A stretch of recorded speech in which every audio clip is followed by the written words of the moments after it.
muna pag-usapan natin, partner. Ano sabi niya nung nag-press con siya? Shukran.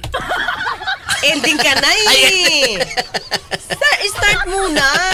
Start ka muna. Meron ka dyan? Shukran. Ending na ba yun? Ending na yun. Uy, pero mga kayubi, kasi kanina pinag-usapan namin ni Partner Rod, I thought it's press con. Hindi pala press con eh. Nagbitaw lang siya ng official statement. Parang yung recorded na recorded na official statement niya. Ito, hindi lang siya recorded. Ang pagkakaiba, hindi recorded, pero live. Pero hindi pa siya tumanggap ng questions sa mga reporter. Di ba pag press con, dapat tumatanggap siya ng Ito mga binabanggit niya, partner. Mga kababayan. Okay. Ang aking pagbibitiw ay hindi lulan ng kahinaan kung hindi dala ng tunay na malasakit para sa ating mga guro at kabataang Pilipino. Bagamat hindi ako magpapatuloy na mamamahala sa kagawaran, patuloy pa rin nating itataguyod ang kalidad ng edukasyon na nararapat para sa mga Pilipino. Yun lang yung ilang... Okay. Ang kwentong nabuo natin ay kwento ng kapit-bisig na pagtaguyod sa adhikaing maitatag ang isang bansang makabata at batang makabansa. Ngunit anumang kwento, kahit gaano kaganda, ay sadyang nagtatapos rin.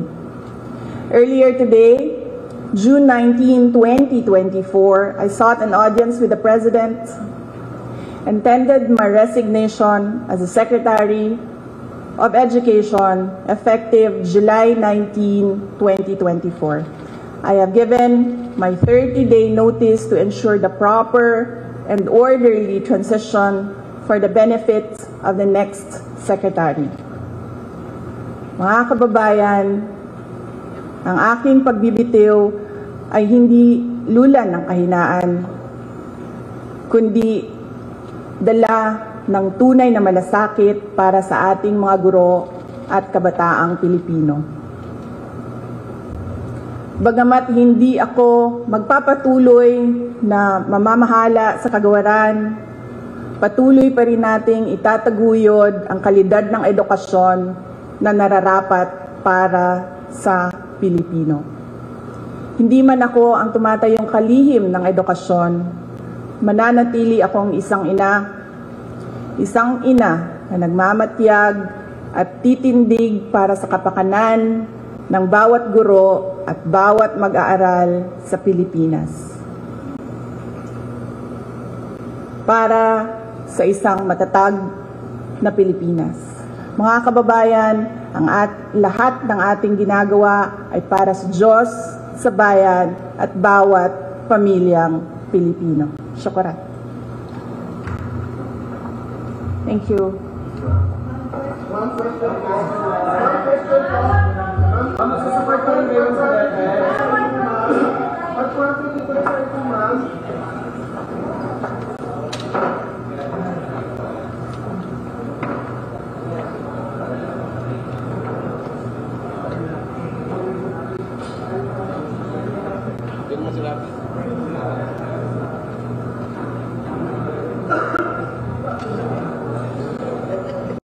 Nagmamalasakit siya, partner.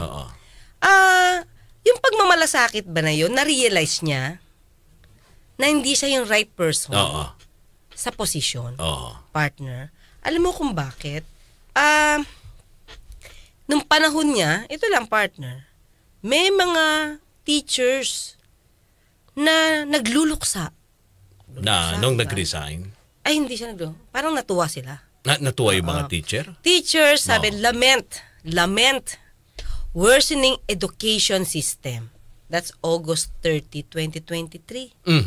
So, ibig sabihin, lumalala yung sitwasyon ng ating edukasyon. Ito lalo na sa panahon ni VP Sara. So, hindi lang yan, partner. Sinabi pa, di ba, mayroon nga findings na talagang lacking itong DepEd. Kaya nagkakaroon ng worst state ng education system. Ito, the Philippine education system is in its worst state. Okay? Ito ang sabi ng Philippine Business for Education.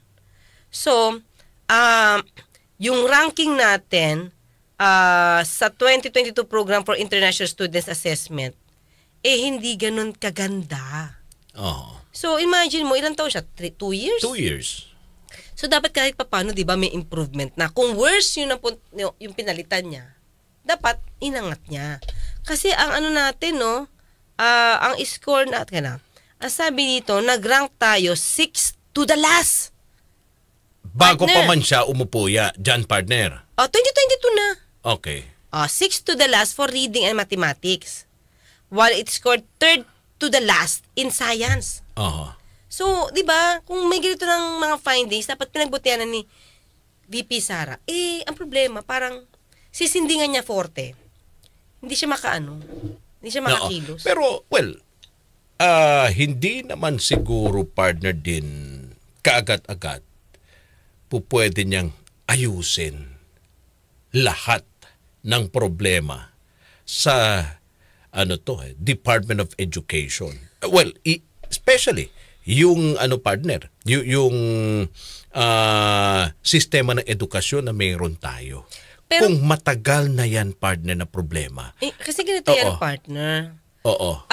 Nung tinalaga siyang DepEd, tingin ko hindi siya ready for DepEd. Because hindi naman yan yung position gusto niya. Oo. Ang gusto niya is DND. Mm-hmm. So, DepEd, highest, mga kayubi kasi, according sa, sa batas natin, DepEd ang dapat nabigyan ng pinakamataas na budget. Oo. Dati pa naman, partner. Nasa DepEd talaga. Ang may malaking portion ng pie. Yes. Oo. So, meron siya inamin, partner, isang forum to na hindi siya ready. Hindi siya prepared. Kaya yung mga ibang tao niya yata yung gumagawa ng something na program. Oo. So, doon pala makikita mo, partner, na paano ka makakatulong kung sa sarili mo means, ikaw mismo sa sarili mo, alam mo, hindi ka expert dito. Oo. Diba? At pangalawa, mga kayubi, mas pinagtuunan niya kasi nung una niyang mga buwan paghuli sa di umanong mga terorista sa loob ng school. Oo. Kasi alam din ni VP Sara, pinapasukan na yung edukasyon, partner. Yung mga makakaliwang grupo. Kung meron man, hindi niya na nga trabaho yun. Oo. Mag-focus siya sa edukasyon at kung meron sila nalalaman tungkol doon, i-report nila doon sa tamang organisasyon. Oo. Pero hindi ba po pwede maging parte yung partner ng kanyang Iba kasi, iba yung mandate na manghuhuli ka ng terorista. Iba yung mandate na i-lift mo yung education system. So, nahati.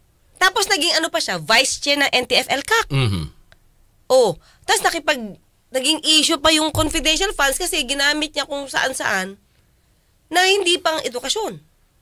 Diba? So, yun yung naging issue. Then, sabi nga natin, bakit kailangan siyang mag-resign? Unang-una, maliban dito sa, in-expect natin na hindi naman talaga niya kaya, ang pwede maging reason dito, partner, is, hindi naman niya mapigil din yung pamilya niya nakaka-ask na PBBM resign. Resign. Diba? Hindi naman niya mapigil yun. At tingin ko, hindi naman niya pinipigil. Oo. Well, diba? Sinasabi nga, partner, ng ng ilang political analysts, ina-expect na nila ito na mangyari. Kasi, well, nung una pa lang, nung pumunta siya dun sa rally ni... Sa Liwasan. At umakyat siya. Dun mismo din, may mga sumisigaw na PBBM. The following day, or mga darating na araw, yun ang nila inaasahan. Nabababa siya, aalis siya sa gabinete ni PBBM, partner. At may lumalabas na palang ganung partner na mga balita sa Malacanang din. Na may tatanggaling isang gabinete. After.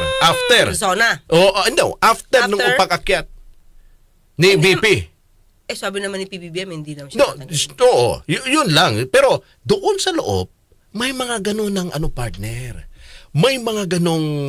Chismis lang yun, Ano? partner. Alam mo kung bakit? Oo. Yun tingin ko yung pinag-chismis na nila. Bakit? Siyempre, bakit Oo. ano naman? Ba't naman ganun? Oo. Diba? May ganun eh. Oo. Baka matatanggal. Alam mo naman mga kayubi, Oo. Mga marites. pag binulong ko Oo. yung salita ko na, bakit naman ganun?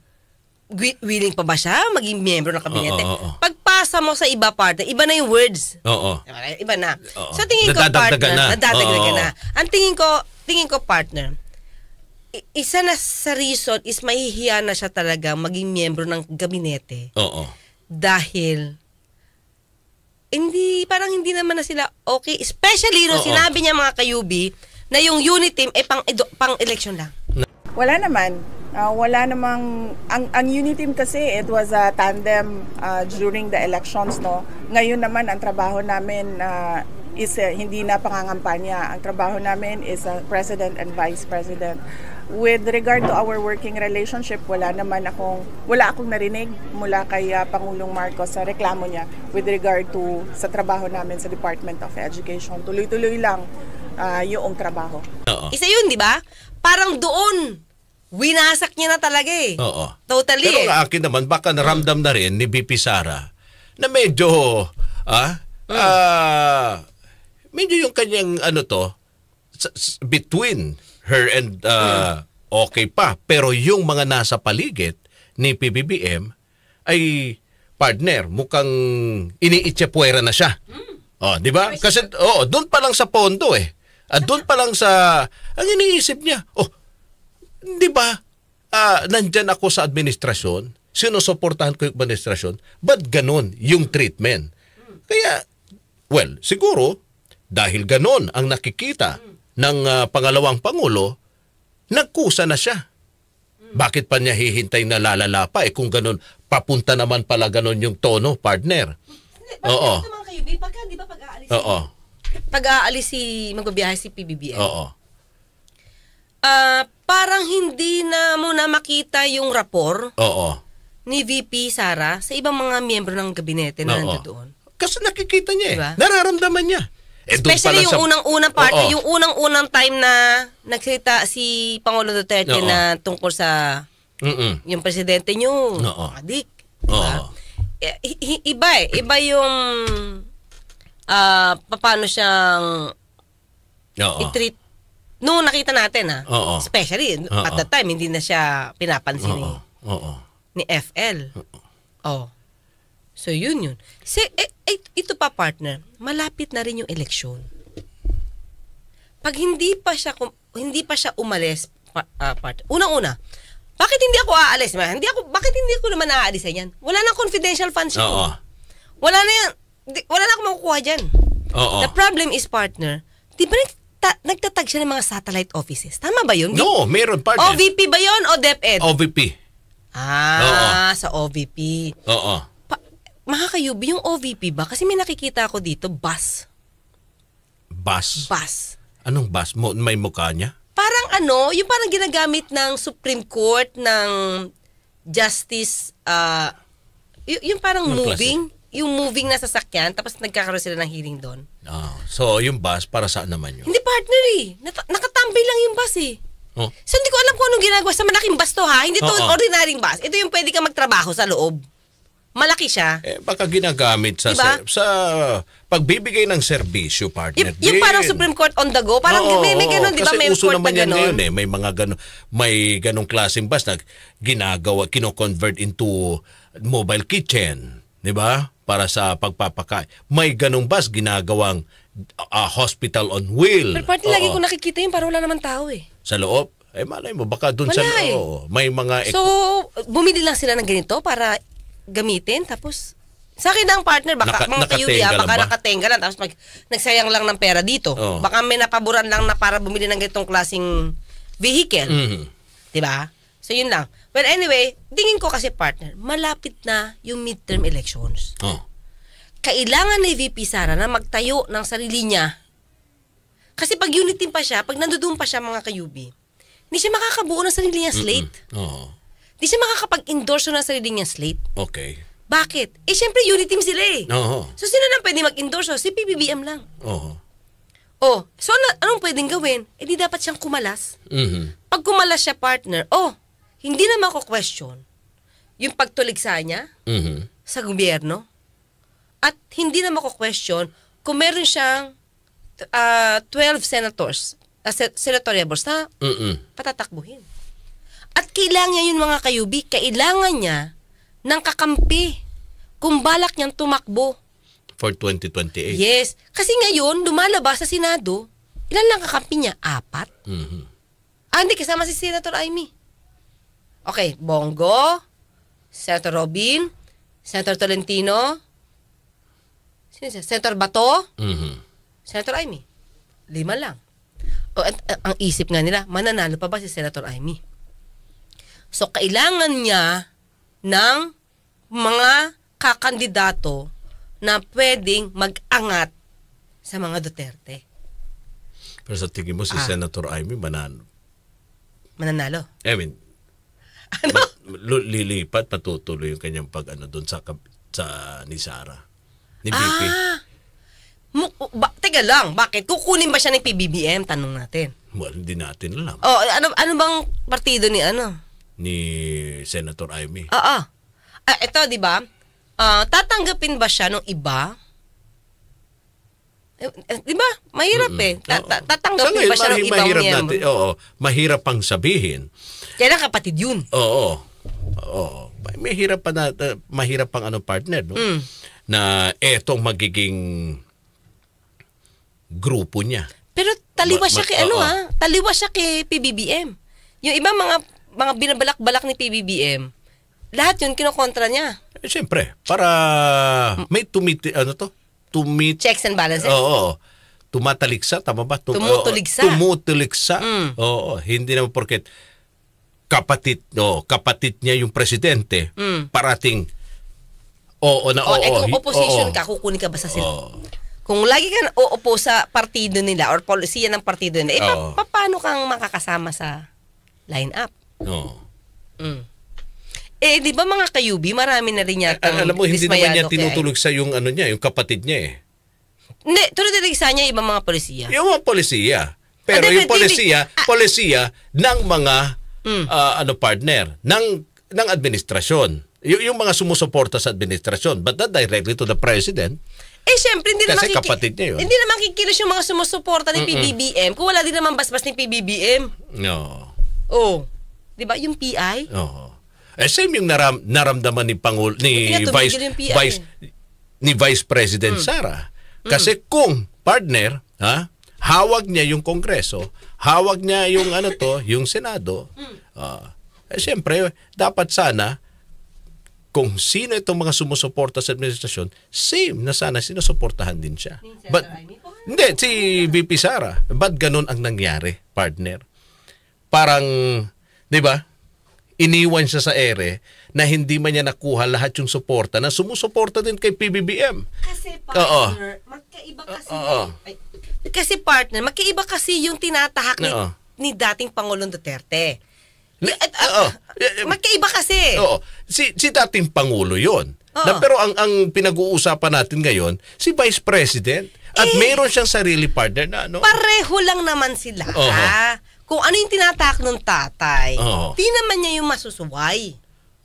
Kahit sabihin pa ni dating Pangulong Duterte na matigas ang ulo ng anak ko. May sarili ang diskarte. Kasi dati tahimik si VP Sara eh. Kahit putak na kung ano-ano mga lumalabas sa bibig ni dating Pangulo, hindi siya partner. Hindi siya nagbibigay ng kanyang opinion partner. Pero di ba, kung alam mong mali, sa akin lang mga kayubino, kahit kung alam mong mali, kahit tatay mo yan, sasabihin mong mali. Sa akin lang di ba? So ngayon, syempre, hindi mo naman sasabing ang gawain ni dating Pangulong Duterte, ni Mayor Baste, hindi pwedeng sabihin kinokontra ni VP Sara kasi hindi naman niya tinutuligsa. So, kasi anong nangyari, partner, kung saan yung gawi ni dating Pangulong Duterte sa kanong kapatid niya, doon din pumupunta kasi si VP Sara. Diba? Katulad nung kay Pastor Kibuloy, alam naman natin, fugitive. Charge na to. May charge na to. Hindi pwedeng sabihin, kahit taka-MR pa yan whatsoever, na may charge na yan sa court. Kaya, At ngayon, hindi siya magpapakita, fugitive na yan. Wag sabihin na, meron nga kaso, pero naka-MR pa.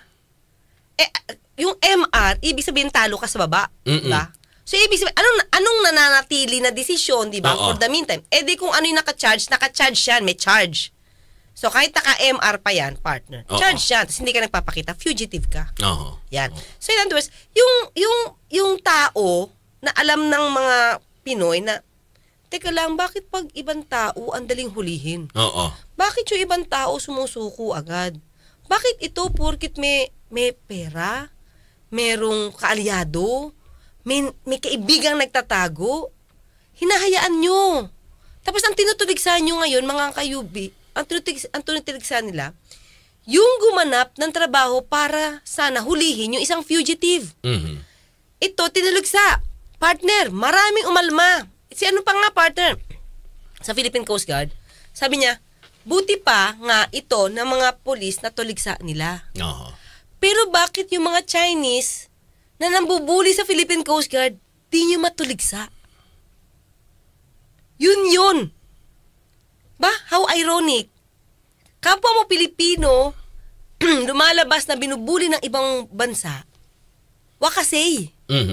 Tapos ito, porkit gumanap lang yung mga PNP, SAF ng kanilang obligasyon at hinarang-harang pa, yun yung tinutuligsa nyo. Kaya tuloy, ang dating sa tao, opposition ba kayo? Parang hindi kayo yung totoong opposition na masasabing kumakalaban sa administrasyon dahil sa, let's say, sabi ko nga, issue ng labor, issue ng sweldo, issue ng gas, issue ng... Yun. Hindi Ang tinutuligsa nila, kaya sa nagiging oposisyon, tinutuligsa nila yung ginagawa ng gobyerno against dun sa mga kaibigan nila. Yun.